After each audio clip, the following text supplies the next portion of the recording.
Hi, welcome to Cliterally Speaking the podcast. I'm Michelle Doherty. And I'm Emily Lane. We are BFFs dedicated to bringing you conversations between girlfriends over a bottle of wine. Oh, I am so excited about the wine part. Oh, me too. So pull up a chair, grab your glass, and let's get talking. Hey, Emily, how are you today? Hey, Michelle.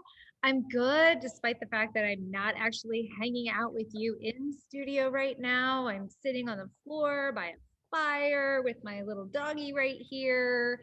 So glad to be having a conversation with you. But we're recording in this time that things are still COVID's on fire a little bit. I have a member that's in the hospital right now, and I'm just like, I think I'm gonna just sit in front of my fireplace and catch this conversation. So Well, we're glad you have such a lovely venue to be conversing with us. We miss having you here in the studio, but everything's understandable. Hopefully, and when we get past all this and we're all vaccinated, et cetera, then we won't have such a fear. right. Yeah. I know. So we have joining us today Britt Tate Bogard. But before we bring her on, I just wanted to see what's new with you. I mean, it's been a little bit since I saw you, and what's happening. I mean, you said your uncle is in the hospital. My uncle is in the hospital with COVID, as is his wife. And they live they naturally quarantine. Most of their friends are older, and they're not getting around and socializing with them out of great caution. And so it's really a kind of a quandary as to where he got it, probably the grocery store, because that's really the only thing he does. And it's really it's sad. How old is he? He's 74. Okay. Oh, okay. And he's definitely, I talk to him every day. He still has his sense of humor, which is great. Yeah. But it's really scary for sure. When you start hearing somebody, an adult, like, I know we're adults, but like the sometimes we're adults. When you start hearing fear in them, or sadness, or that's getting it's just a dynamic that I don't think you're really ever prepared for, and then it happens. So but he's getting good care. He's getting good care. He is getting good care. And my family, and he's got neighbors and friends that are all checking in on him, checking in on his dog, like taking care of his home. And so he's got a good support system. But so that's kind of been a development on my side of things. But keep us posted. I know we're going to be releasing this episode in a few weeks, so we'll definitely include an update on how your uncle is when we release the episode. So how about you, Mel? How are you and your family coping right now? Well, so it's the same situation as has been. We're doing pretty well, me and the boys. But I have to tell you what has made me so very excited in my life. I went to see my foot doctor last week, or the week before, and as our listeners I have been dealing with plantar fasciitis since April of 2018. And so my feet have just my right foot's basically been hurting this whole time. It's whatever step I could take. I don't actually have plantar fasciitis, but like I had the heel spur and just like pain.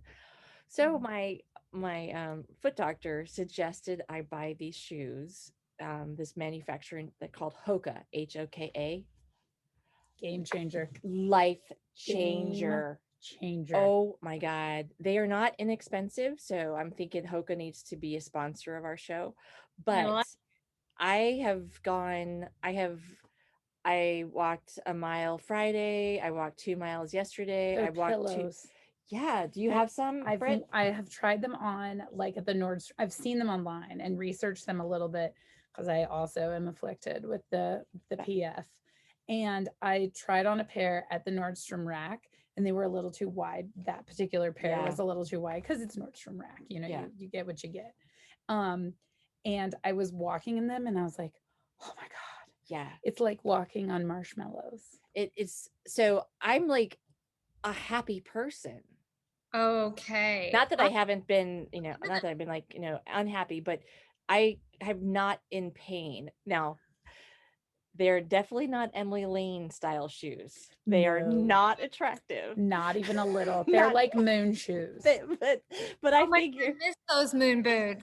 But I figure if the smile on my face makes up for it, I can walk around in my comfortable shoes. I wear them all the time. I cannot wait. I've got to check into this because my entertainment right now on the weekends is just marathon walking. Like that's what I do to entertain myself. I drink wine and walk and push my dog. And she asked us what we did, what our professions were, and now you just said I'm a street walker who's drinking wine. I like it. Yeah. I like to think that you're walking 26 miles and drinking wine. Just like strutting with a glass in your hand. Yes. Yeah. Yeah. I have actually a pretty fancy little wine tumbler, but yeah, I did start out with, the typical glass, but it's hard when you're pushing a stroller, stuff splashes out. I like to preserve my wine. That's just, yeah. Well, you're not at the bra. I have seen the wine bras. I have too. You're not there yet. I don't have enough to support it. It would just fall right down. So. Well, no, this is there's like a bladder that it's like a push-up bra, but you fill it with wine, and then there's like a little straw that comes up the strap. Okay. I saw a couple women with that at the improv shop back in the before times, and I thought that was really cool. And I looked it up online, and it doesn't come in my cup size. Yeah, well, it doesn't come in my girth size. So I don't know what number that is. I don't know what they call that, but around. I think you have to be like an A, B, or a very, very tiny C. It's for little league games and soccer matches.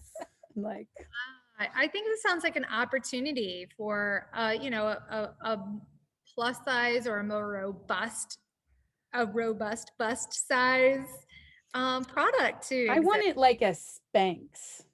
Like I want it to like one that has compression but also wine. Lifts and stores your wine. Yeah, exactly. Yeah. Like where it like pushes and gives me volume where I need it, but like pushes in where I don't. Yeah. You get the va-va-voom curves with your like the vino va-va-voom or something like that. I like it. Oh my God, we just got rich. We just joined the 1%. There it is. Little do they know what's going to hit them next. But yeah. Anyway, I'm very, very happy. We should, get Hoka to be a sponsor on our show because they're not inexpensive, but ladies definitely take a look at it. They are worth the investment. They're definitely worth it. And now that I know they've got them over at Nordstrom Rack on occasion, I'm going to be checking that out too. So I can have one for every day. That's going to get expensive. Because I looked at them on Zappos and I was like, oh. Yeah. They were $170. Yeah. It's an investment. They're not like a car payment, but they're like. Yeah. But I'm telling you, I am a much happier person. My legs don't hurt. My hips don't hurt. Walking is not a chore.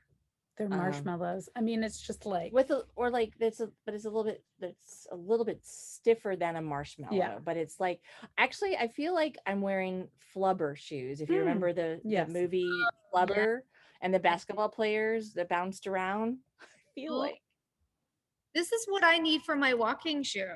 Yeah. Yeah, because it's definitely I need it. Yeah, for sure. You'll be happy as well. Definitely. You'll look ridiculous. So you'll have to get like an 80s or 90s like track suit to go with it. I mean, I'm fine with that. I'm already strolling down the street with my little dog in a stroller. Yeah, nobody's looking at you. They're looking at the dog. Well, I mean, even my son William commented that Mom, those aren't the prettiest shoes. And I'm like, no, they're not, but I don't care because I feel good. There's an age that you reach where it's just like, whatever.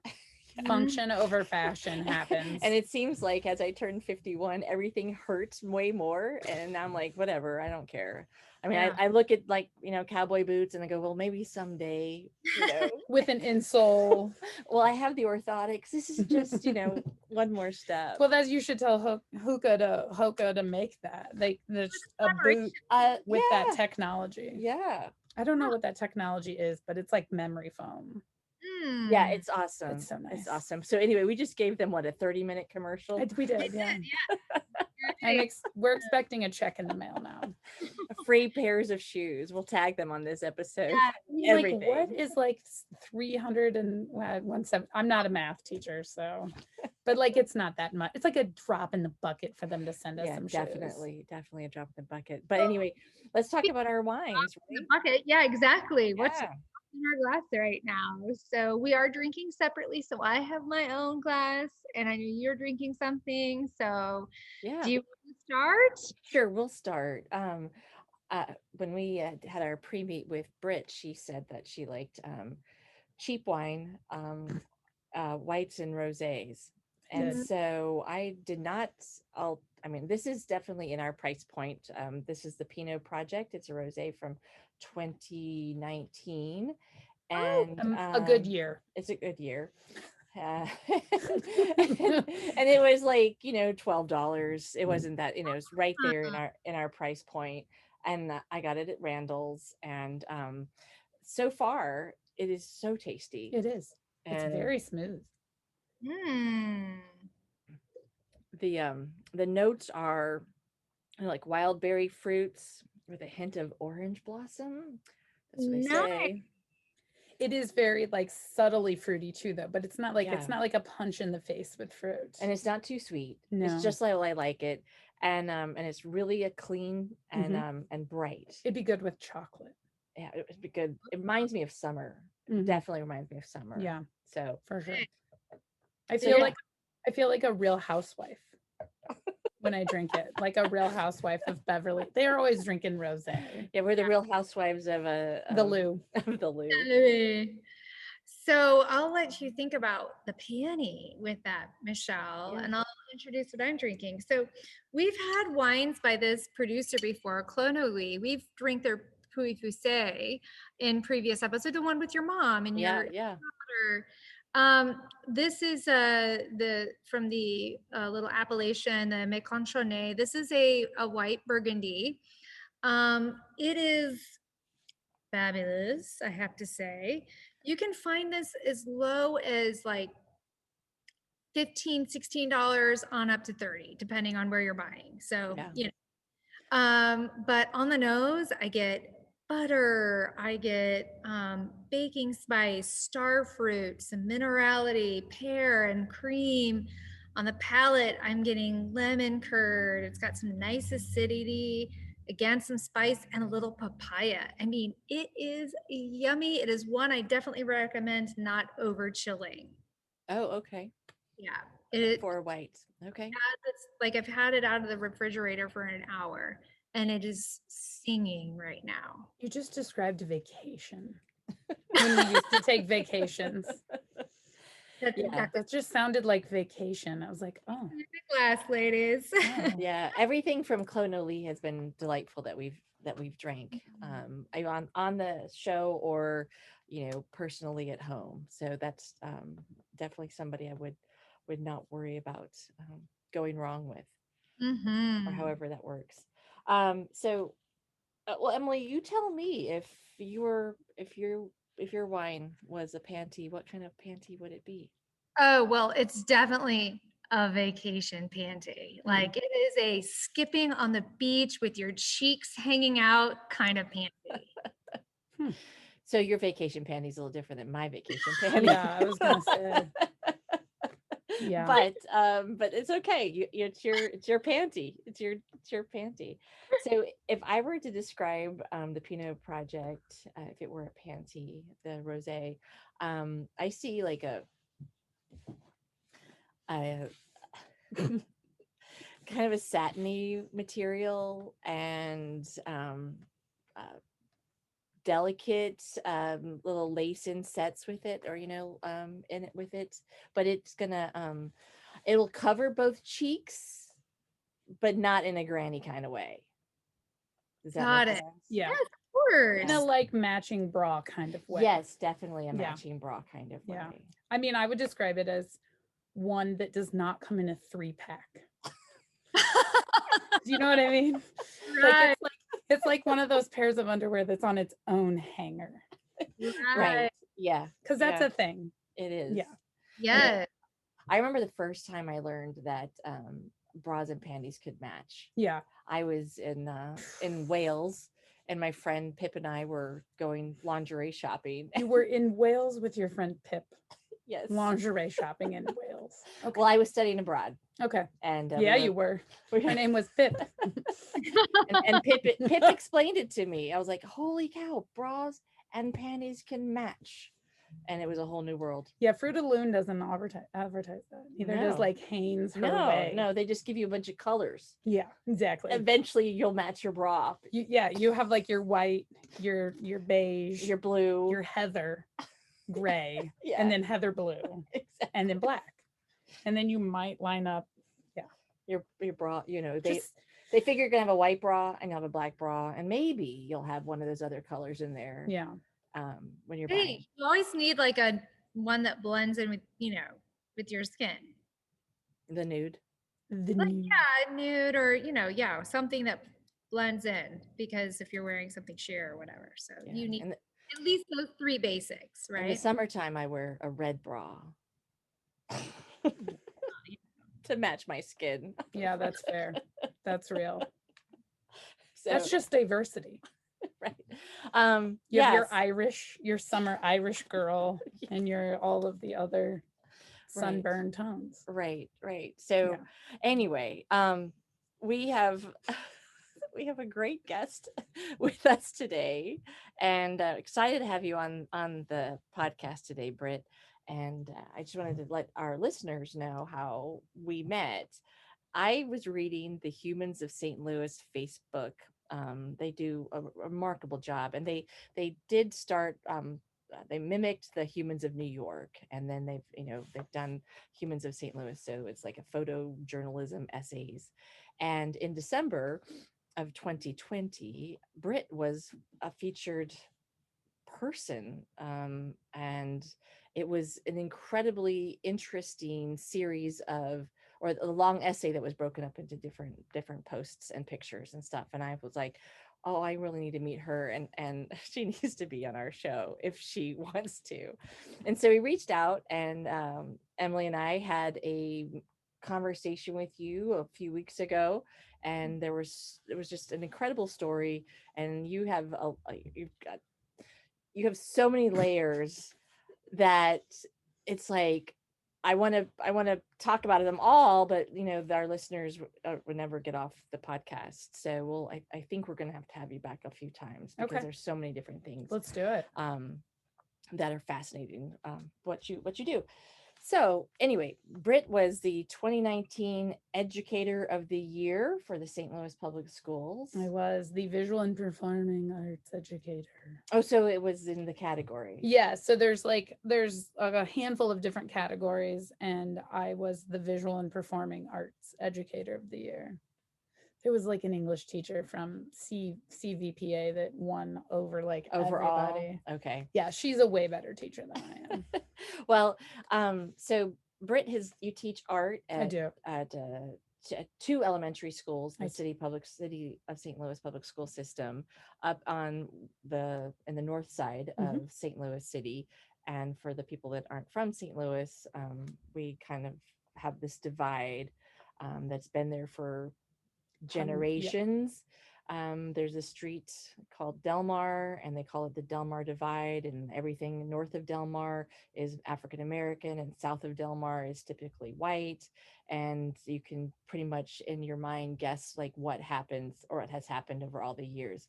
There's disinvestment in the north as when there's overinvestment in the south. And even in 2021, it's still there. And one of the things that just struck me with the essay about you or your interview with Humans of St. Louis was how you didn't pull any punches. You No. just laid it out there. You're like, you called white people out I did. Yes, I did. a few times. I did. And I have to say this too, like the interview, you know, they also edited that interview down. There were even times where I very much called myself out. I am equally part of the problem. And I think that that's something that got left out a little bit in that interview. But like, we're all white people kind of part of this larger problem because we all benefit Mhm. from white privilege and the other luxuries that come with being white and affluent and things like that. And so, you know, and even as you think about the Del Mar divide, we still even deeper into the South Side too, there are still African American families that are disenfranchised down there as well.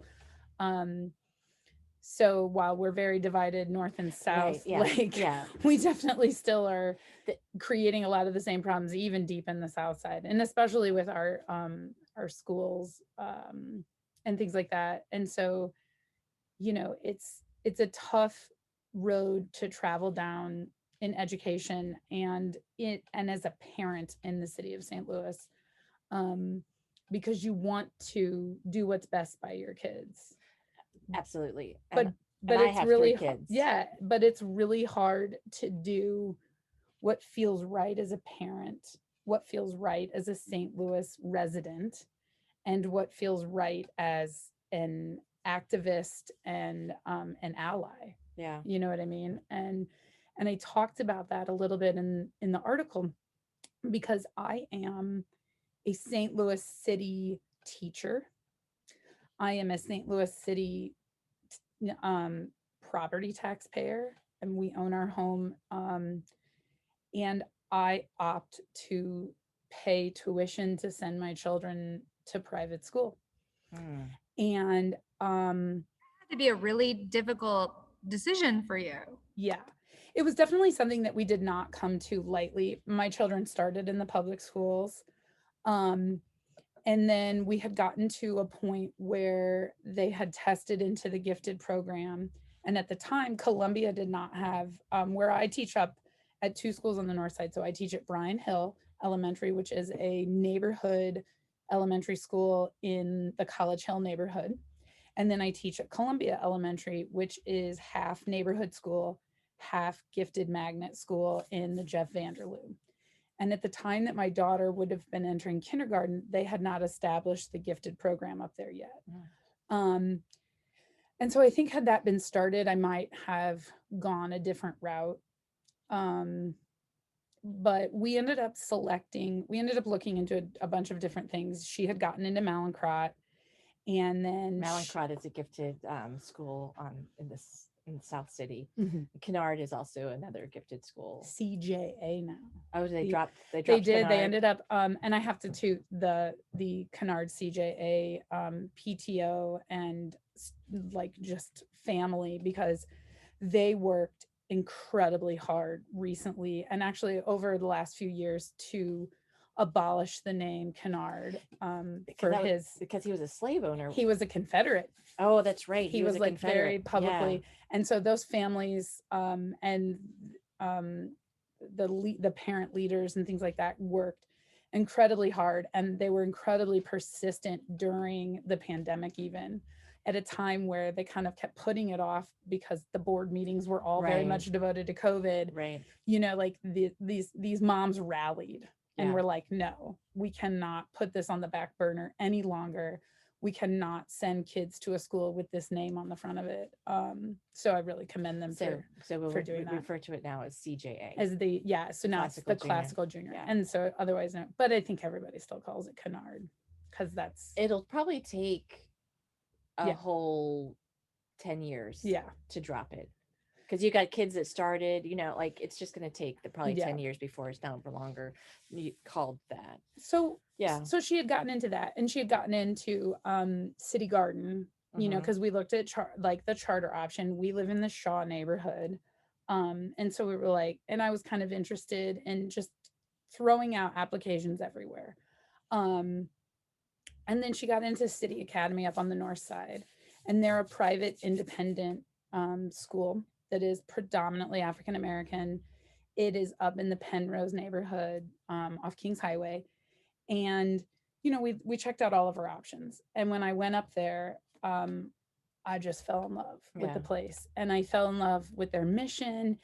And one of the biggest things that kind of sealed the deal for me, besides the fact that they would be much closer to me where I teach on the north side, was that their school provided before and after care. That's very helpful. Their school provided like dental care on campus. They provided vision testing and free glasses. They fed them, you know, 2.5 meals a day. There's so much so many wraparound services within that building that it was just sort of like, that is what I needed because of my bell schedule and my demands. And my husband was still overseas working as a merchant marine. So we really needed all of those things. And right now, unfortunately, the majority of the public schools do not offer No, they don't. any aftercare. So it's, yeah, they don't have to, they don't. No, and we got Oh. I mean, we have we were there on a lot of scholarship and things like that. And the school worked really hard to make it affordable for us. And 100% of the students that go to school there are there on different levels of scholarship and tuition.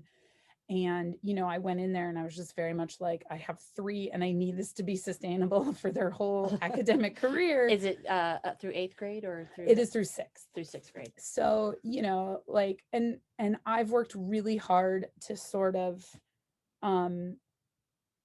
well, every good teacher is also a really good thief. So I'm very good at like stealing their ideas or sort of appropriating how like things that they're doing that's working. And also at the same time, sharing what we're doing. It does not mean that I am not hypercritical of them as a school, where I'm just sort of like, hey, you guys have the money to do more with sustainability or green practices and things like that. Like, why aren't you? Even through COVID, I've been hyper vigilant about being all over them with equity issues and making sure that like kids are at home are getting the same education and things like that. How do you do that? Like, how do you ensure that kids that are at home are getting the same education that, you know, kids that are in class are? And I know that this is a real problem right now with COVID. And, you know, I have a couple of nieces or a couple of I have a niece and a nephew in St. Louis. And, you know, my niece is just, I mean, she's going to thrive no matter what situation, you know, and she's doing just fine. But now my nephew is definitely more of a hands-on learner and he's struggling a little bit. So what are things that can be done to help with that gap right now? Well, so one of the things that, you know, the school districts are doing, the first thing they did was immediately like give everyone the same technology, sort of being like, okay, no matter who you are, here's the same technology. And then our district ended up giving out thousands and thousands of hotspots. It took a little practice to figure out the hotspot thing. You know, in the spring, it was emergency learning. So it was just like get internet to families, you know, so they can at least do something. By the time the fall rolled around, we had gotten better iPads and we had bought more iPads and we had gotten better hotspots and things like that have worked out a lot better. And I think, so that's helped. But then when kids came back, one of the hardest things was what we can give kids at school. So if a teacher decides at the last minute, we'll use what happened at the Capitol for a perfect example. Okay. So what happened at the Capitol happens. So the next day, you know, teachers who have the kids in person could very easily photocopy resources and very easily like hand kids things.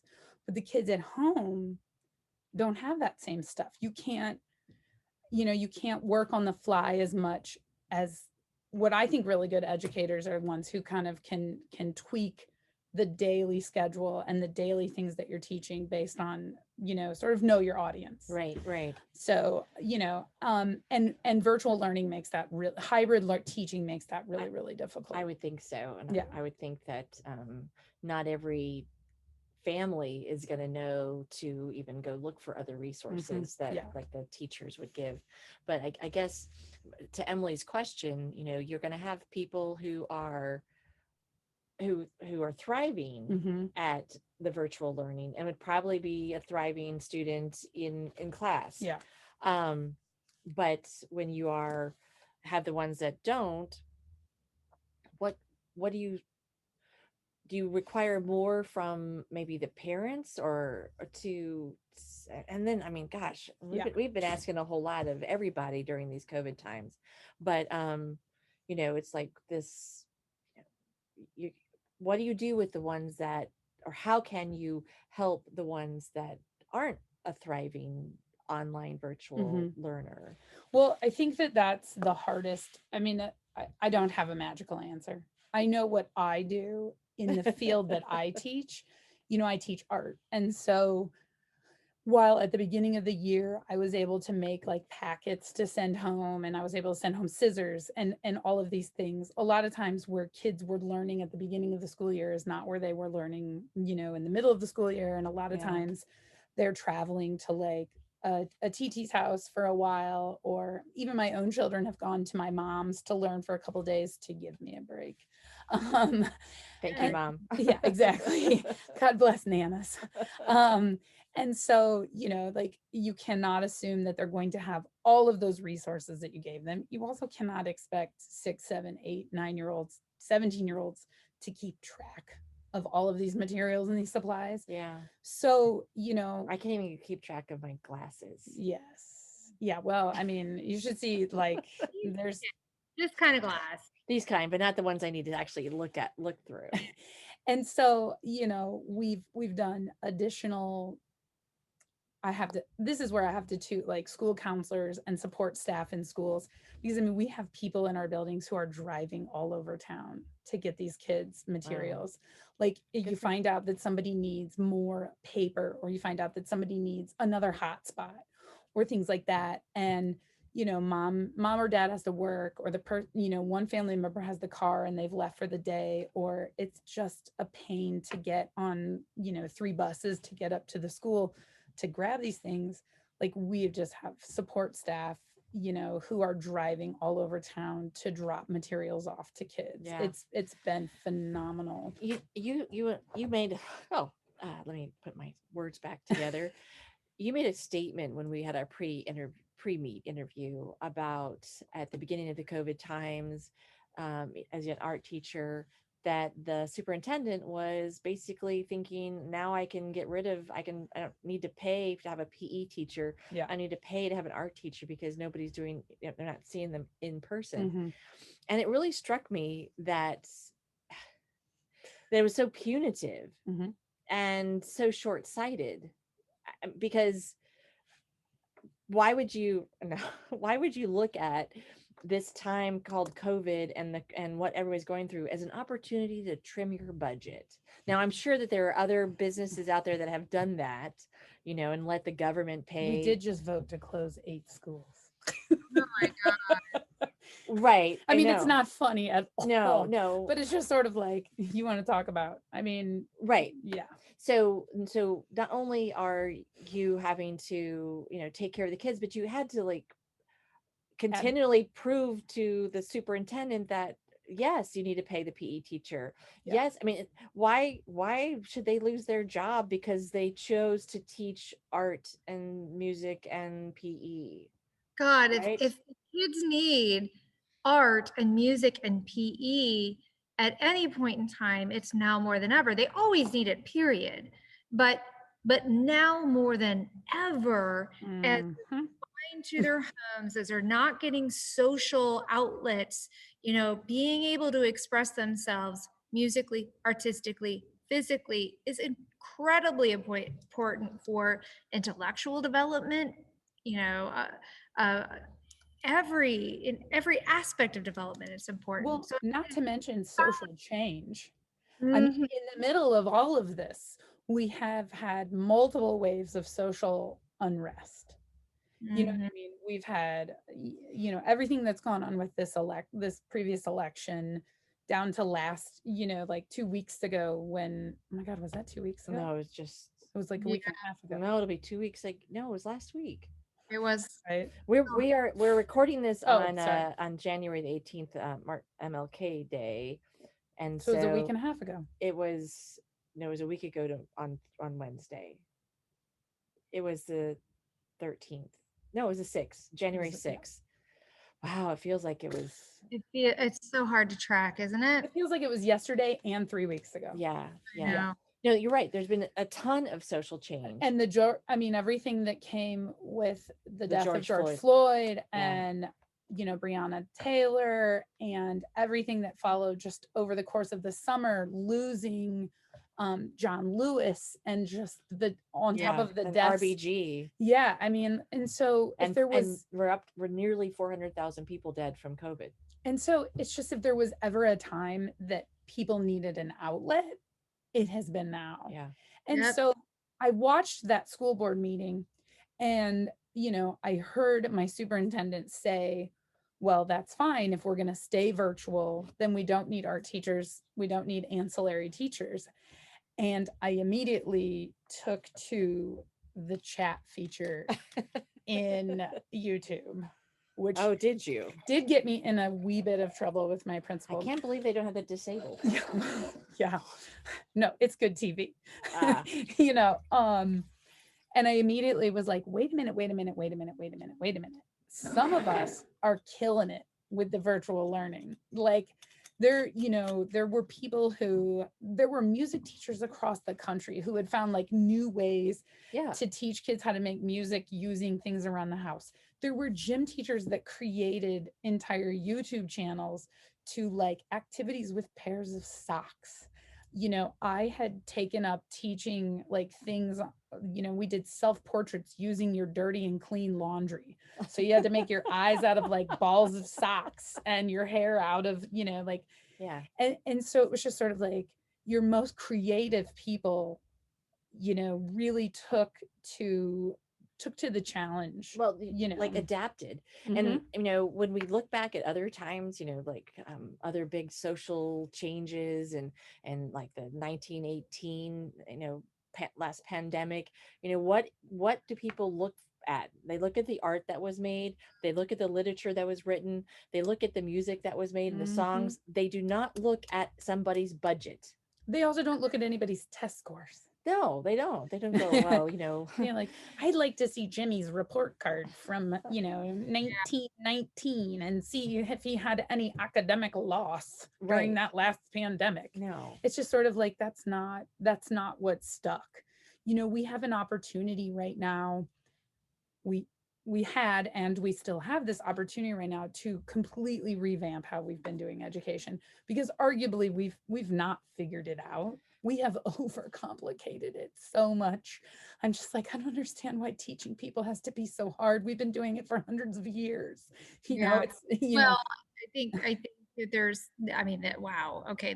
To me, this is like such a multi-layered conversation because, I feel personally that there are other motives involved with education. And, my dad talked about when he was a kid, he was graduated high school in 66. So, he talks about he was good at math and, as a kid, there was the race to the moon and, all that stuff. And so because he was good at math, he was really pushed down science and math and, we need more people pursuing that curriculum so that we can, beat Russia and the race to the moon and all this and that. Right. Mm-hmm. And then, I remember going through school and very distinctly, my brother's 3 years older, he had the best education. He had teachers that were teaching thought, like, oh, here's your problem. Here's how you logic your way through that problem. I was not taught that. I was taught, nope, the answer is A. the answer is A. You know, why is the answer A? Because you Don't have a ask, vagina the answer is A. and you're not taught to, no, I'm just kidding. No, I well, mean, I that's part of it. think But things changed. I think the way, I think yeah, the government funding and all this and that, and in the expectations of schools were like our tests, the you know, making sure that everybody is performing at a certain level with tests. My class, I saw a dynamic shift from like third grade to fourth grade, and going from we're going to teach you how to think to teaching you how to answer this question. mhm, And I remember being tremendously frustrated by that transition. And I think that the teachers were, unfortunately, like the pressures for them to teach to that mhm. they were, you know, they didn't have a voice in the matter, you know. And so I don't know, you being a teacher will have definite more insight on how it looks today, but I've kind of felt that our education system from the government down has been developed to maybe not create great thinkers. Yeah. I think that, we talk, there's been a recent turn to redevelop education again, because we have to like completely redevelop it every like few years. You've got to reinvent the wheel. Yeah. Which thank goodness the primary colors never change. So, Well, that's, like, so far. this is where I'm really lucky. It's like one of those things where like there are definitely, as someone who went to elementary school in the 80s, there are definitely still projects that to this day I teach that I learned, like weaving.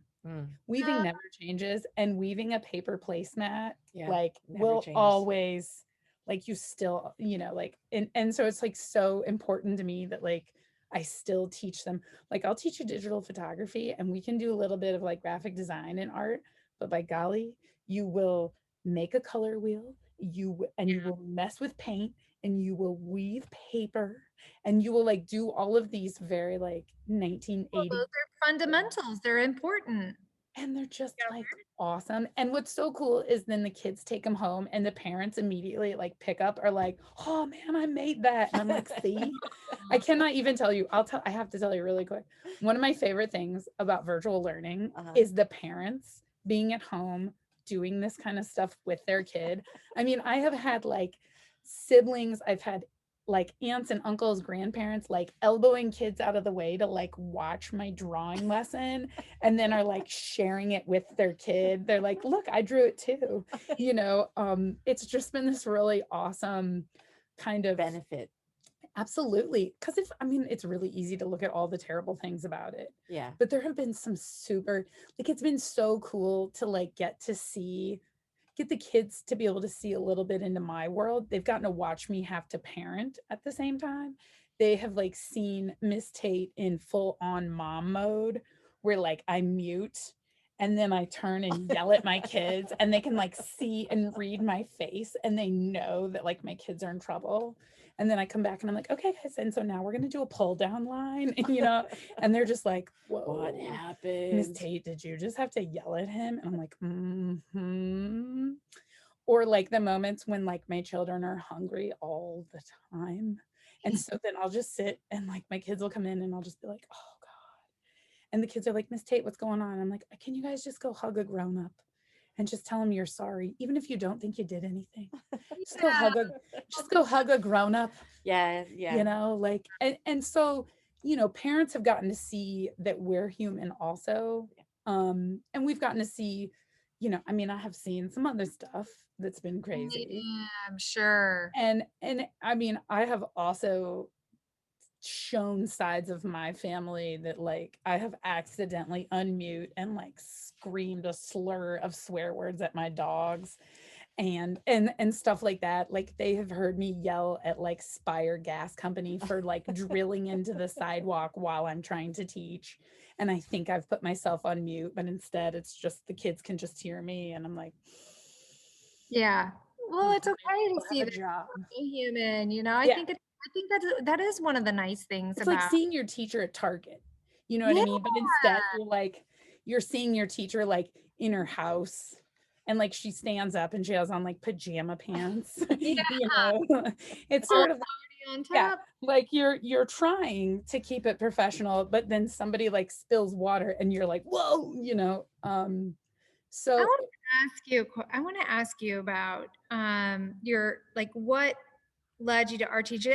For me, like going through school, my favorite school memories are my art classes. I loved art. My second grade teacher taught art every week. We had a different artist that we would study, and so we would do like an art in the style of, Mondrian, Van Gogh, like, and that's where I got my first taste of art, and then chased it ever since. And so, I'm interested in learning about you and your discovery of art, you as an artist, and what led you to become an art teacher. So when I was very much like the little girl in elementary school that lived in the art room, like anytime I could get out of PE, I hid in the art room. I was just blessed with like the coolest elementary school art teacher. And his first name is actually Art. His name was Art Davenport. And I mean, God, he was like my first big crush too. Like, I just remember he had a ponytail. I mean, it kind of looked like it was like a Michael Bolton ponytail, but nonetheless, he had a ponytail. And he just was so inviting and he had the craziest ideas. And he drove like a VW Beetle that he let the kids paint every year. And like, he just was the epitome of awesome art teacher. And so and he immediately like picked up on those of us that were artsy. And so he just sort of like opened up this door for me to like live in the art room. And he always encouraged my mom to sign me up anytime he knew about an art camp or he knew about an activity or something. He always like was reaching out to my mom and other of us, like this little art cult. And so, I knew, so from a very early age on, I was like, I'm going to be an artist. Like, that's it. I'm going to be an artist. And so, my mom is an educator. And so when I was in college, I would work at a school I would work summer camps and summer schools and things like that and help out. So there was always like the education element, but I was still going to get my bachelor's of fine arts. And then I got a master's in fine arts. And I really originally wanted to be a professor. I was like, I'm going to be an art professor and then I'm going to make art. I'm going to live on the East Coast and it's going to be so fancy. It's not, it's like so expensive and it smells like pee. And so like that just didn't really pan out. East Coast. Yeah, I am like such a Midwest gal that like I very quickly like convinced my Philadelphian husband to come back to the Midwest. And um, you know, so then I was working as a professional baker because in graduate school, my artwork had a lot to do with the American act of consumption and our fascination with decorating things and this concept of like beautifying and consumption, but also at the same time, the idea that we want our women proper and we want them to look just so. And so I lived as a plus size Barbie doll in Detroit, Michigan for a while. That's so cool. And in my photograph, I worked photographically. So I wore a weave and I had my nails done and makeup. And I was like sponsored by MAC Cosmetics because they had just put out their Barbie line.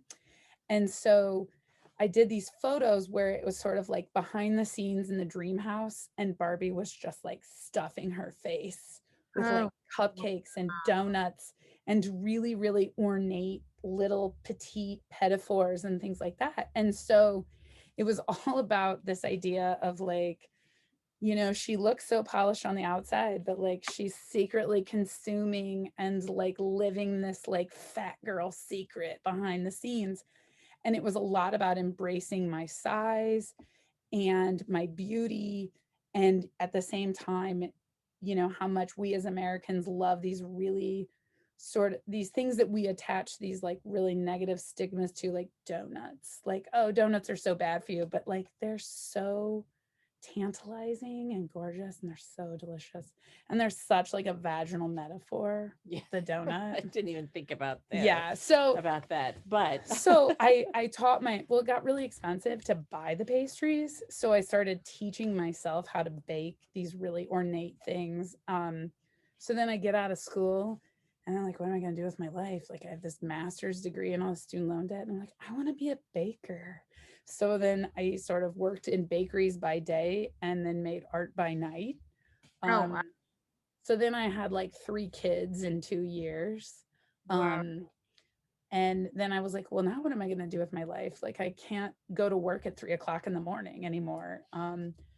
So my daughter was in school here in the city, and I would like go and hang out at the school. And I was like, oh my God, I love this. Elementary schools still smell the same as they did like when we were there. Yeah. I mean, like the smell doesn't change. The place is still like, I was just so nostalgic. And it just immediately took me back to like Mr. Davenport. And I was like, oh, dude, I could do this.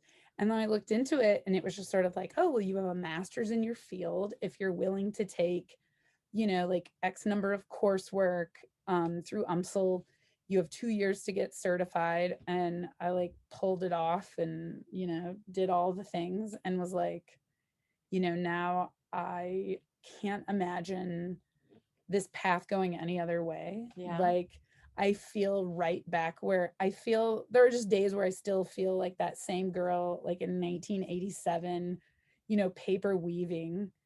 And yet I'm on the other side of it and I'm like the grown up in the room, which I forget sometimes. And I'm like, oh, like when the kids are all like joning on each other and stuff, I'm like, oh man. And I'm like laughing and I'm like, oh wait, hold on, I'm the grown up. I should stop this. So it was really just, I don't know. And then I've even thought about it too. I'm like, well, maybe I should move up to middle school or high school. And then I'm like, man, elementary school is so important because if you can get kids hooked on art at a really early age, it's just so, it can just really send kids on a completely different path. Even if they're not really good at it, you can teach them to be appreciators of it. Yeah. And to notice it. And you can start training that eye, even if like they don't have the greatest skills. And there's just a lot of confidence that comes out of like making something, Yeah. So what do you do do you still make your own art? Is that on the back burner for now? So my own art has kind of changed. It turns out there's not a huge market for pictures of me dressed as Barbie eating cake. Not a lot of people are buying that for their living room. So, I mean, I'll have to like send you a link to my. Yeah, because I'm fascinated. Because let me tell you, and it's one of those things too, where like the pictures, like one of the photos that really got a lot of traction is this image of me like in a bra and Spanx sitting on a toilet in curlers, just shoveling donuts in. Like my mom's always like, your mouth looks like an asshole. Nobody wants that, And so, and it's true. Nobody does, not even my mom. And so, so when did you do this? So this would have been in like the mid 2000s. The mid 2000s. So now the work has changed. But I can still see where the theme Mm-hmm. the theme is still very relevant, and the performative element is still there. And I haven't seen your work. I'm just going to throw this out there. I would hope that you can identify some of the pain that the plus size woman who's fighting to be that Barbie picture, like instead, it's not just a caricature of her, but is that pain evident? Some of it is like there's a little bit of that pain element, but there's also like full on Lizzo embracing. Okay. That like I was doing before Lizzo. She probably saw your work. She probably inspired. Did. Let me tell you, there's not a day that goes by that I'm like, please don't let these kids Google me. Because the minute they do and they like dig very far in the Google images, there's like a big old picture of me in my underwear on the toilet. And I'm like, there it is. Like, that's how my in-laws, like they saw my artwork in a museum before they even met me. And I was like, well, your parents have seen it all. So So Yeah, here but it it's is. still pretty cool to say that, my in-laws saw my artwork in a museum. In a before they museum. met. Yeah. Yeah. So it's, I would say now, so then my artwork changed a bit, as I would say it made its most pivotal change when I became a mom. And I still tried to be like a career independent woman, but now I had like not just one, but I had like these 3 kids. So for those at home, I have an 8-year-old and I have twin 7-year-olds. So like I literally had 3 kids in like a year and a half. Um, and so then the work really changed, and I started doing a lot of work about my struggles with infertility. Mm. And I started photo documenting the process of infertility, and then the sort of aftermath of infertility, where like my hormones are a disaster now. And I had done all of these injections, and so I saved every single needle from 5 rounds of IVFs, and I did some photo shoots where I just spread them all out, and then I stuck like 2 weeks worth into my stomach and held my kids, and was just sort Wow. of like, That's pretty powerful. here it is, and this is what I did. I haven't done anything with that work yet, because Yeah. I have to release it when I'm ready to fully release it, because like once you put those pictures out there, you can't pull them back. Yeah.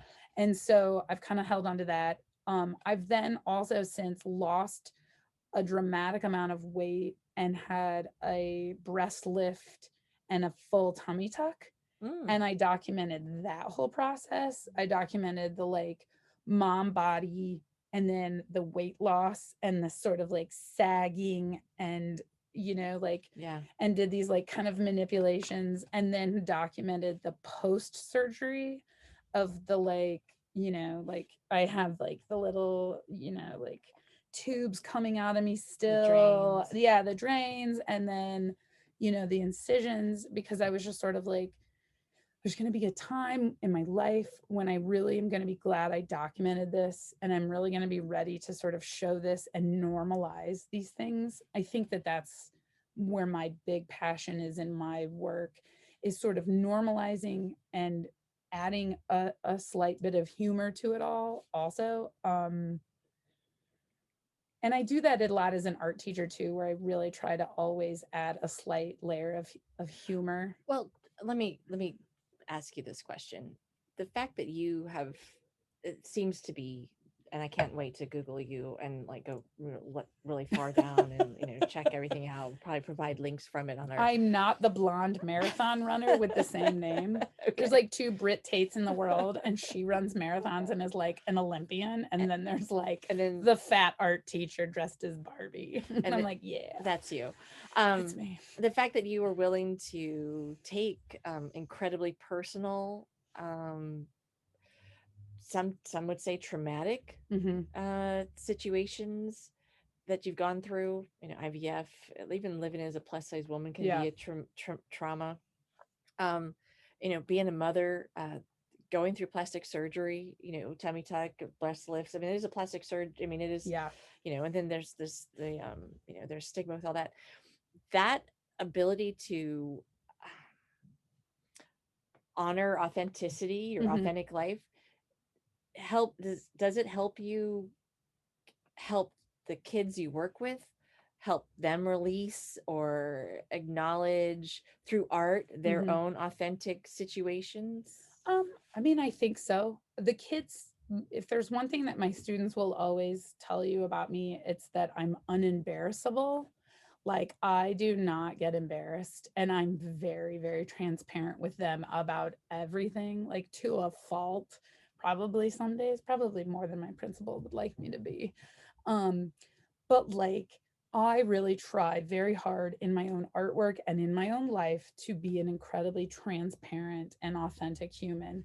And I really try to share artists with them that are very authentic and transparent, whether they're talking about LGBTQ issues, or we're talking about race issues, or we're talking about poverty issues and stuff like that in artwork. I really try to always show them artists who are really transparent also. And I just always try to be really honest with them. Like they'll ask me really hard questions sometimes. And as a white woman, a lot of times they're not areas that I'm really qualified to even answer. And I'm always very honest with them. And I'm like, I'm going to tell you what I think I know. And I'm not going to tell you that this is fact because I walk my path as me and you walk your path as you, and I really just try to be like, and then at the same time, like there are times where I'm just like, you know what? I don't really know. Yeah. And I'm just like, teachers don't know everything. And, but like the kids will always tell you that like, I'm the teacher that will like take responsibility for the fart in the room. Like, cause there's always like that one kid that farts after lunch. And I will always take that bullet for a kid, and kids will be like, oh man, somebody farted. And I'm like, oh, sorry guys. Miss Tate's been on the whole 30, like they know that I have told them like embarrassing stories about like getting hospitalized in Italy and having to walk back to my apartment in a diaper. Like, I mean, I'm just super transparent about like, because I just try to like normalize these really like just like things that we just shouldn't be embarrassed about. I tell them all the time, like stories about like my kids getting in trouble. Cause I'm always like, at the end of the day, like I'm still a mom. Yeah. And like, I still behind the scenes have to like deal with my son, who's a very self-righteous, mouthy little. Well, I think that the fact that you do have that approach is so refreshing and needed. I don't know that my principal loves it. Well, tell your principal to start listening to Cliterally Speak in a podcast. She's gonna get all kind of stuff. But but I guess what I was trying to say is that in our world, typically everything's shallow and everything is there's a veneer and you try to match this idea when if we can accept and embrace and celebrate our realness, which is what we do here on the podcast, and we would all be better for it. I mean, like it's one of those things, like my students all know that like my kids were made by science. Like I'm very transparent about that because they'll talk to me about it and they're always like, Miss Tate, why are you so old and your kids so young? I'm like, okay, back off. Because they'd be like, well, my mom is like 27. And I'm like, well, good for her, because it's young people's game, this parenting business.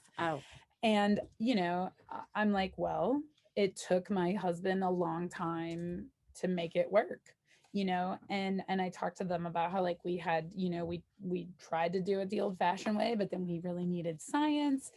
And I sort of explain, in a very generic way, because I'm like, I don't even really understand what was happening. But I'm really transparent with them about that. And they're always like, really? And I'm like, yeah, like, that's how it works. Because I felt like when I was going through the infertility stuff, that it was sort of like, it was like shameful. And it was just sort of like, nobody was really talking about it. And I was like, can somebody just please come on to Instagram and tell me like what's going to work and what's not going to work, and just be really raw about this, because it is like so uncomfortable. And like the nurses don't really know because they've not been through it. And the doctor's a dude, so he definitely doesn't get it.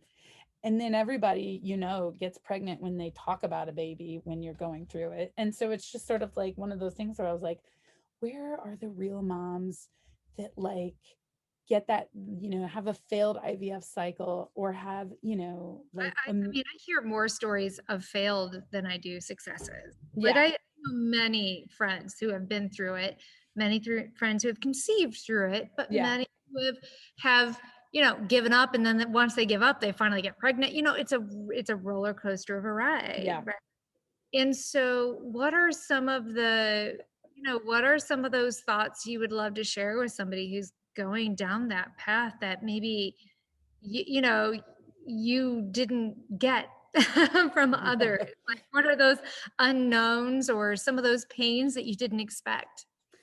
Like, I didn't expect the aftermath of all of it. I didn't expect that like my thyroid was going to be really fussy afterwards.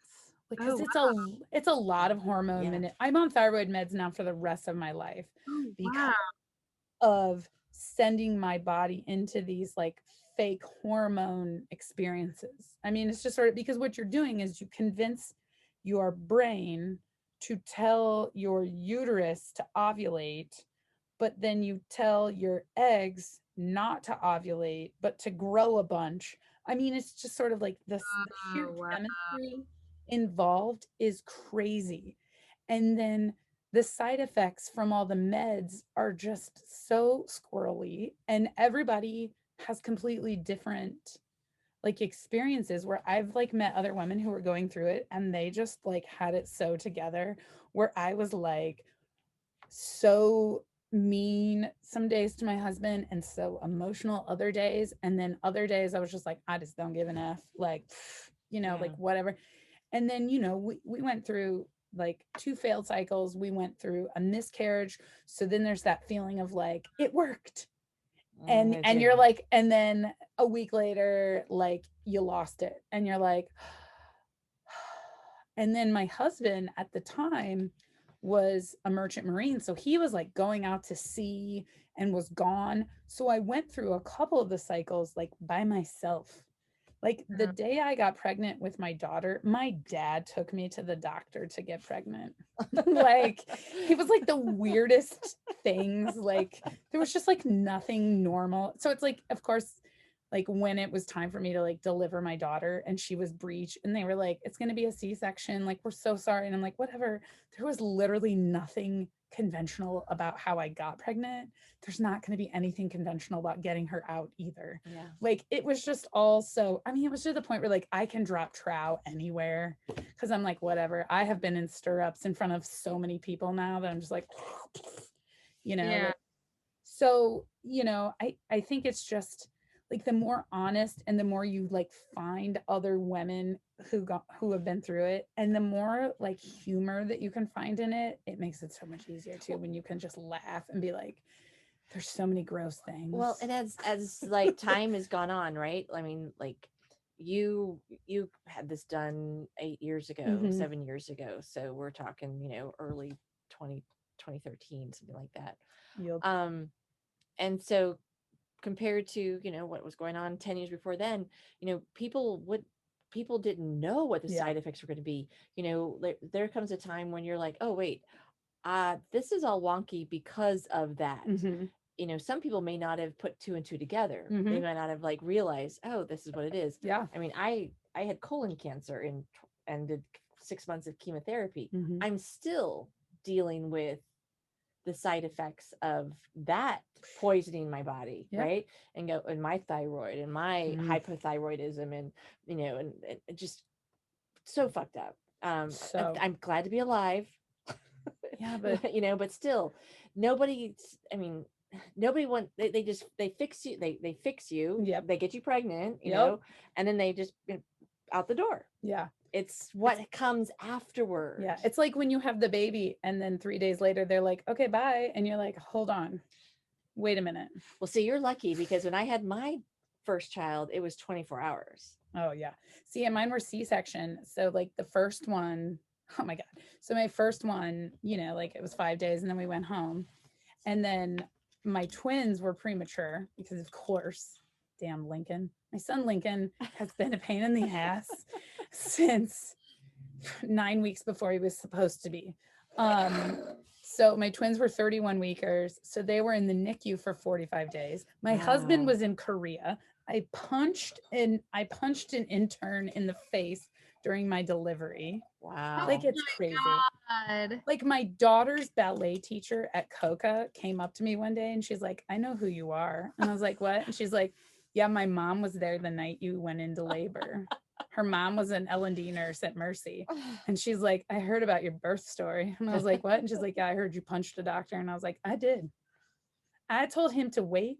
And he just went on in to do a pelvic exam because I needed like a minute to be like, oh, this hurts. Yeah. And he just didn't. And I just, out of the fury, reached up from that bed pregnant with 2 people and just socked him in the face.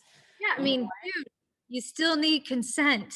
He will never do that to another woman. I helped that man's bedside You manner. certainly did. That, or I send him into like urology. I don't know. But like, but like, that's the thing, is just sort of like, so then like the NICU experience, there were like, oh God, that experience was crazy too. And so like, I just had to laugh through all of that too. And I was really like kind of like transparent about things that were going on during that time too, because it was just sort of like, oh my God, it's so crazy. Like, I say this, but as if I can remember 2012 and 13. Like, I don't remember those years. Like, with 3 people under 2, it was just sort of you were just laying on your bed breastfeeding. I wasn't even, the twins had never even gone to nipple, because they had been like fed through their nose, and then they got like the ridiculously overpriced Dr. Brown's bottles with the 37 parts. And so like, I had to pump and then feed it to them. And it was just sort of like, you were just always like a cow. Yeah. And I remember like cracking jokes, because, like, this is at the height of moms being like, I will breastfeed anywhere. And so then I was like, that's it. When we go to a restaurant, you better ask for a booth with an outlet, because I'm pumping anywhere. Because it was just like, I was like, well, that's fine, because these breastfeeding moms can just pull it out wherever they want. Well, then that's it. I'm gonna start pumping wherever I want, because I'm having to feed too. So it was just like, I don't remember. It was just so crazy. Exhausting. What's that? It has to be exhausting. Oh, it was just stupid. I was drinking Red Bulls by day and then switching to Lime-A-Ritas by night. It was just sort of like, I mean, like I said, I legitimately do not remember 2013. Like, it's just gone. Somebody was like, oh, how did you? I was like, I don't know. The pictures look adorable on my phone. Like, I'm just living through Facebook memories. I'm like, oh, look at what happened 8 years ago. And so you got the 3, and you were like, I'm done. I'm done. I donated the straw of sperm that we had on ice, and was like, here, give this to some other mom who doesn't want to pay for a cryogenic tank of sperm to come from California. Because I was just like, like, it was just crazy, So, I mean, and I was really lucky too that like I met a few women, but like I just remember sitting in the waiting room at the IVF doctor every time, and like all of these women are just like nobody's talking. I'm like, we're all here for the same reason. Like, everybody's broken in some way, and it was just sort of like, you just looked at your phone and you didn't talk to the other women in the room. And I just was like, because there's the shame kind of tied into it, right? I'm like, come on, ladies, like we're all constipated. We should talk about like what we're using as stool softeners. I mean, it was just like, hey, what are you in here for? Exactly.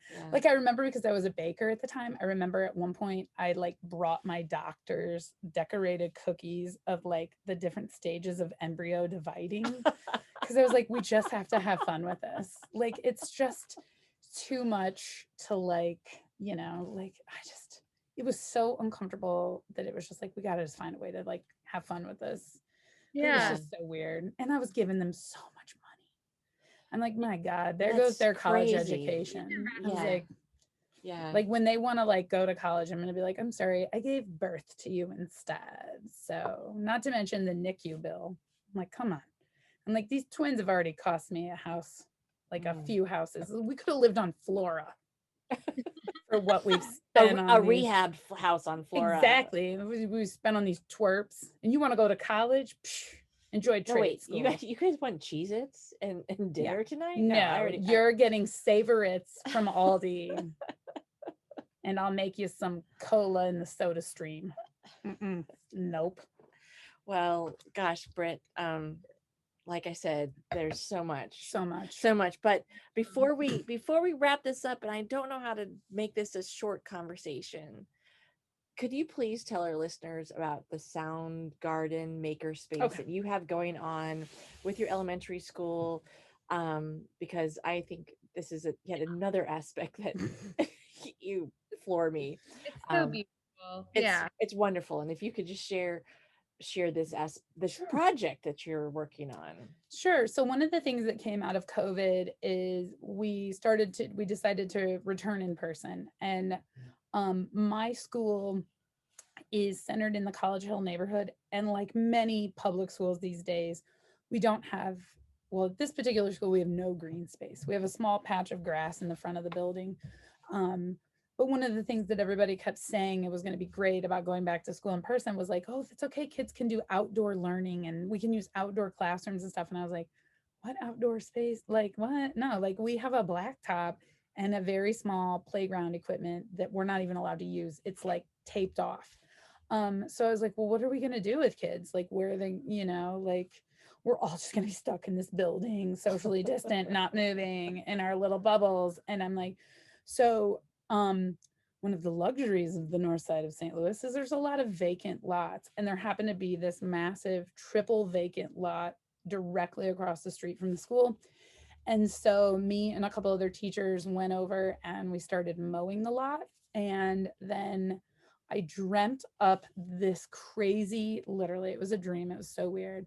I dreamt up this crazy outdoor sound garden, maker space, outdoor classroom extravaganza. And I got up the next day and I drew it on paper with Crayola markers. And then I started reaching out on Facebook for things. And so what we've designed at the corner of Gano Avenue and West Florissant in the College Hill neighborhood is this massive outdoor garden space. And so within this space are 5 outdoor classrooms. One is devoted to dramatic play, trucks, toys, where kids can simulate life and play with manipulatives. Another corner, we built a stage. And then there's like a little audience with tree stumps and stools. And we even like got shower curtains. And so kids will be able to go out there and perform ELA lessons and readings, and they can read poetry or they can sing, things like that. Then in another corner, we created what I call the sound garden, which is we've upcycled pots, pans, trash cans, buckets, anything that you can bang on and make noise. We've had multiple pianos donated. And we've kind of invented, so you sort of think about like the musical Stomp, and it's sort of like that out there. And then in the center is what I consider the art classroom, and we have built a replica geodesic dome similar to the one at the Missouri Botanical Gardens that is in the center. And we used a giant tractor tire and the top of a wooden spool and created an art classroom. And then on the fourth corner / fifth classroom is actual garden beds, a greenhouse, tons of picnic tables that were purchased thanks to the the Humans of St. Louis story. And we've been able to buy like science manipulatives and life cycle things and stuff like that, so that they'll be able to do like life sciences in that corner. And so we just took this abandoned, overgrown triple lot and developed these 5 outdoor classrooms. And now kids can go out there during a school day. They can go out there on the weekends. The other day I had a little bit of extra money and I bought solar spotlights. So there's light there at night also, because it's really become this sort of, is it a focal point for like the neighborhood? It really is. And it's been funny, like every time I'm there now, there are like people driving by and they'll like roll down their window and be like, are you the purple haired white girl who's building this? Because apparently that's what I am now. And I'm like, I am the purple haired white girl teacher building this. And so I've met a few people who have gardens, also community gardens on the north side, who want to partner with us. And I'm like, I love that idea of like older generations coming over and gardening with our kids, with the ultimate goal of we're starting seedlings now and we'll start growing, and the effort to hopefully, I think this first harvest will just be like kids eating, getting to eat the food, in the hopes that we'll eventually build a sort of farmer's market and teach the kids, like the marketing skills. And but we're really of it, right? It really is. But we're really hoping that this becomes like a pillar of the community, and that there is a gate, but it's broken. And so I leave it wide open because I really invite people to come in it and experience it. I don't want it to feel like something that just belongs to the school. And so, it's been really, I tell people all the time, like, come on over. And like, I tell the kids that they can come on the weekends. Like, it's not It's not locked. It's totally open. And I have to say, my experience in community gardens has always been kind of a letdown, because a lot of times you like work really hard and then somebody destroys it or this, that, and the other. My experience with this one has been really different. I even had an administrator like from the Board of Education come to see the space the other day, and he could not believe that like Tonka trucks and all of these toys had not moved. And I'm like, my principal is such an advocate of community that she just, like she's built this relationship with our school and the community, that there's just this level of respect that this is for kids and this is for the community. And, we've worked really hard so that everyone feels welcome at any time. So it's a really, really cool space. And if you're ever like up driving around North City, it's just a few blocks west of Grand. And So I have a couple of requests. Can you share with us the illustration of yeah, Your and then dream. have some photos that we can share? yes, absolutely. I have, I can give you guys all of that stuff. Like, and I have, so my new idea is that what I want to do is I want to meet someone. I want to meet someone. I want to meet someone. No, I want to make friends with somebody who has a drone, because I would really love to photograph this thing from above. Because I'll be honest with you, when you look at the space, you're like, oh my God, an art teacher told, I mean, there are rainbows everywhere. It looks like a damn gay pride parade. Like it looks like the aftermath of June. It's so, I mean, it looks like, North Halsted in Chicago. I mean, it's just rainbows everywhere. It's just filled with joy. It really is. And Yeah. it's just so colorful. And even the lights that I put on the garden, like they color change to the rainbow. And I'm like, oh my God, like it's just so rainbowy. And like you cannot drive down West Florissant right now without smiling at it. And I don't take that lightly either, because I mean, we're talking about a space that is sheer miles down from the Michael Brown site. Right. And so it's just sort of like to bring this joy for my students and for teachers to be able to like go out there and be able to teach and Yeah. get out of the classroom, and the Wi-Fi still works, so the kids can still come over with iPads and all that stuff like that. But like, I think we're really going to be able to combat, the sort of nature deficit disorder that I think a lot of kids are experiencing these days. And I don't know, kids are just going to get dirty and make noise. Yeah. And I'm Be a kid. excited. Be a Be kid. kids. Be a kid. Yeah, it's like I like built this little 80s time warp where like kids can just bang on stuff and like destroy Right, and right. grow. And So how can people contribute? so I have a sort of Bryan Hill Soundgarden wish list on Amazon that I always keep like some weird odds and ends on. And then I have a GoFundMe. Um, Currently, we're trying to raise money to buy plywood and pay artists from the Painted Black STL organization. I would like to give artists plywood to paint murals, small murals, like little vignettes to put on the outside of the fence, because I would like my students to see an artist besides me. Like, I mean, I can go out there and I can paint them all this stuff, but I really think this is a chance for them to see artists of color in their community that look like them and, Yeah. are dealing with a lot of the same issues, create art for them. But I also don't want to ask these artists to do it for free. So I've set up a GoFundMe to sort of raise a little bit of money to, and a lot of them will totally do it for free. They've already offered. And I'm like, no, I need to give you something for your time and your work. And so, I'm hoping we can raise enough money to get the wood and then pay the artist to help me with these murals for the kids. But so I Yeah. can send you all of the links for those Yeah. things. I mean, really, the garden, our goal ultimately was to do it 80% upcycled. And we've been really, really blessed that I've been able to find so many things on the Facebook marketplace and just driving up and down alleys and grabbing things on my walk, and people just being really generous and being like, I have these toys that I don't need anymore. And I'm like, I will take your old Tonka trucks, or I will take, like I put a shout out on the Shaw board the other day that I needed old ironing boards, and like 2 of them showed up on my porch, and I was like, sweet. Amazing. So it's just sort of like, using the power of social networking The and things like power that. of community. Yeah, exactly.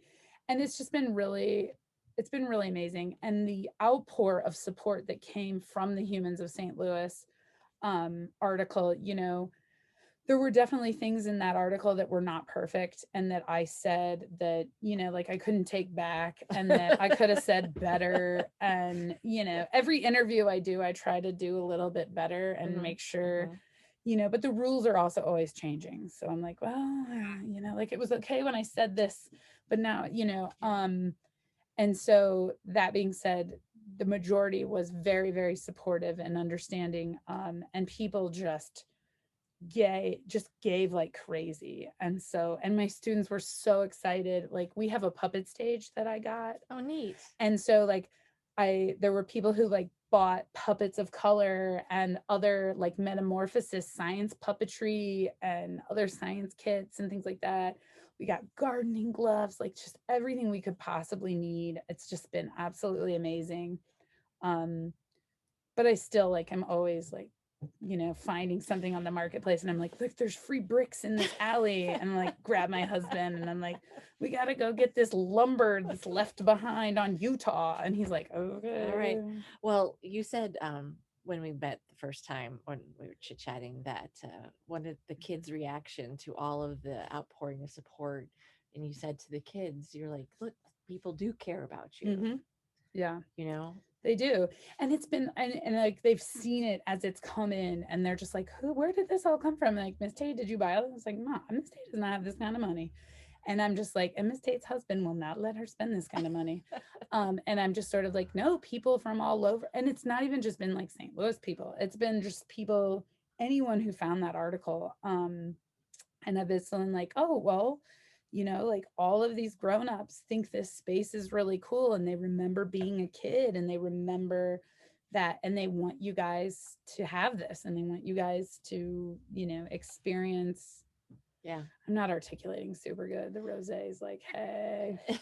No, it's perfect. I mean, Yeah. it's heartfelt, I'm experiential. like, hey. Exactly what that space is all about, you know. And Yeah.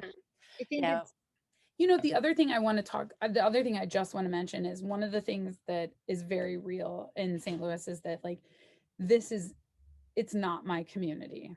I don't live up there. I work up there and I spend a lot of time up there, but it's not my community. And so I was very, very, I tried to be really mindful of that. And I try to be really mindful of that, like, I'm bringing this to the community, but this does not belong to me. This belongs to the community.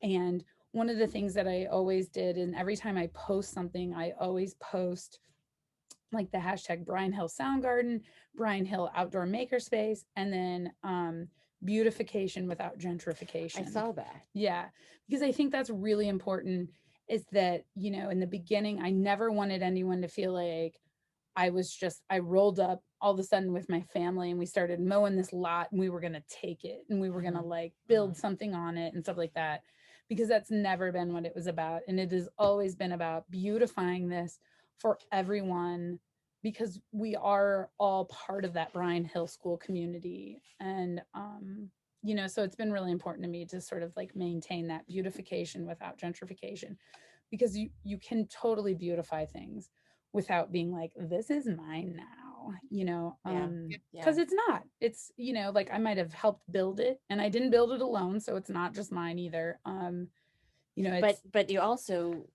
you know that you would like this to last 10, 15, 20 years. Yeah. And you won't be able to do it on your own. And 100%. it has to totally be a community thing for it to have longevity. Yeah. And it sounds like it's got a really good start. Yeah. And really Knock on good wood. roots that are starting. I'm hoping so. And I want to see, you know, one of the things that's come out of it too is that I've started to link up with other garden leaders in our school district and in other school districts in the area, because I think that where I don't know how to do things, there are teachers that totally know the science and stuff behind gardening.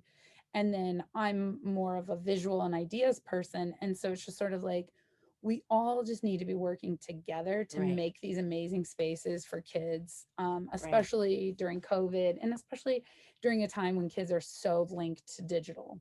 I'm like, let's, Yeah. you know, like, let's build these attractive spaces with what we already have and really build a sustainable food system for everybody. Yeah. So This is great. We'll definitely have the links yeah, on that'd be our awesome. website.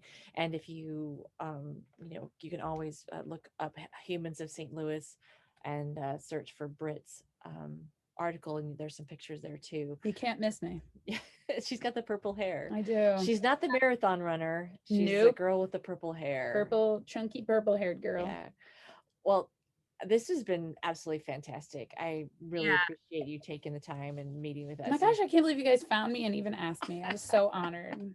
My mom was like, "What are you doing?" And I was like, "Mom." She's like, That "Do should not." surprise your mom. She's you like, know. "Do not embarrass the family." Like, she's like, sometimes you just get on there and you start running your mouth, and I'm like, okay. Well, you know, I'm sure she'll be proud of this episode. You know, Yeah. She's grown accustomed. My mom is like, I say this, but my mom is like the president of the Illinois like Women League of Voters or something, you know, and she's like a huge, she helped get the ERA ratified in Illinois in 2018. Wow. And she's like so liberal. She'll vote, she would vote for people to marry goats if they wanted to. I mean, it's just like she's all Maybe in. she needs to be a future guest. I know, Yeah. sounds like it. She's like, I'd love to get her opinion on Yeah. Phyllis Schlafly. oh my God, right? Yeah. We oh my God, I know. I made my daughters watch it. I was like, you guys, I mean, I'm like, my little girls have like turned into like these little badasses now. And I'm like, oh God. Well, yeah, it's exhausting. I would expect nothing less from your They're much children. nicer than I am. They're like these little cute, sweet versions of me. And I'm like, well, the hormones haven't hit yet. I know, right? Yeah. Oh, well, God. Britt, thank you so much for coming on the show. And you know, we'll definitely have you back. One of the things we like to say is we don't just drink with our friends one time. We like to drink with them more. Absolutely true. Well, cheers to that. Cheers to you. I will cheers to that. Yeah. Cheers. I know. I love it. I love that we figured out how to do this like virtually. Yeah. It's been very awesome, the virtual realm. Like I've been meeting people from all over the world that I would never be able to like chit chat with. And I'm like, hey, let's hop on a Zoom. Yeah. Or like, you want to come talk to my class? Hop on a Zoom. Yeah. You know, it's been very cool. We have all managed to find the silver lining in this. We've all together, we've been forced to adapt. Yeah. It hasn't been like, oh, I'm going to be this blazing trailblazer, blazing or not. I like a blazing trailblazer. And I'm going to like just create this whole new like streaming and interactive virtual stuff all by myself. No, we all were thrown in at the same time. And we had to figure it out together. And we're still figuring it out. And hopefully we will retain the best of what we've done. I hope. Yes. And keep it incorporated and not walk away from that. Especially, and I feel like in education, especially, because I'm like, there's been some really cool stuff about the virtual aspect. Yeah. Except for they took away snow days. Well, in St. Louis, we don't get enough snow. Global warming, you're not going to get the snow days anyway. That's a whole nother podcast. A whole nother podcast. So we will see you guys next week. If you have any comments, be sure to leave us a comment on our phone line. 812-727-0794. I think that's what it is.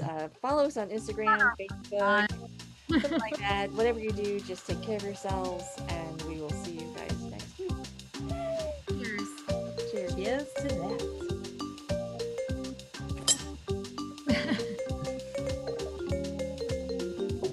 I had to get the thing.